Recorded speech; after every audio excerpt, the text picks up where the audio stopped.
Photo illustration, Vulture, Shutterstock and Sony Pictures releasing. It's remarkable how long Jodie Foster has been part of our lives and, yet, not part of them.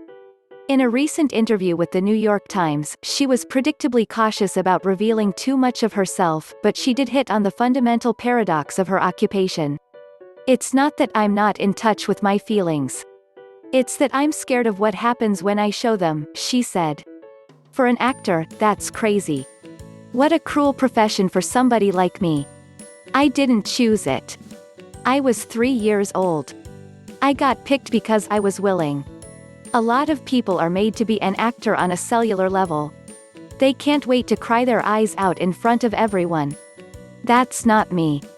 Foster has long kept her private life private, happy to let other celebrities linger in the public eye, every part of them on display. Modeling since she was little, in movies before she was 10, she has chosen the sane path of letting her work speak for itself and to cultivate a world that's separate from Hollywood, turning in recent years toward directing and being less interested in acting. Child stars often face a difficult journey toward adulthood. For women, it's even more perilous, but Foster is that rare success story. It's one thing to wow audiences at 12 in Taxi Driver, but to continue to do strong work in adulthood, even after taking time off to graduate magna cum laude from Yale, is more impressive. Intelligence and focus define her performances, including her latest in the Mauritanian, and because she doesn't step in front of the camera much anymore, it always feels special when she does.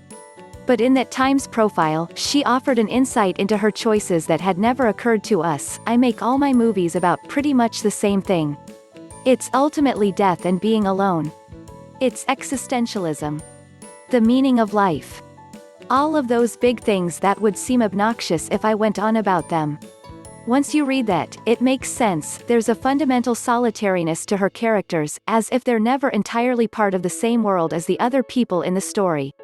A Jodie Foster heroine often has to go it alone. That's as true of her 2 Oscar-winning roles as in her more recent supporting turns in Inside Man and Hotel Artemis. Her characters are unflappable because they have no other choice. Life has taught them to keep their guard up.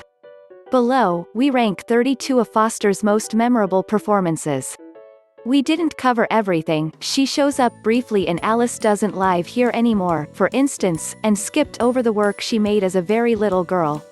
Although, if you watch 1973's Tom Sawyer, it's unnerving how she already seems like Jodie Foster, movie star. She didn't choose to be an actor, but there's no denying she's a natural. This is probably the worst movie Jodie Foster has been in, and it is definitely the weirdest.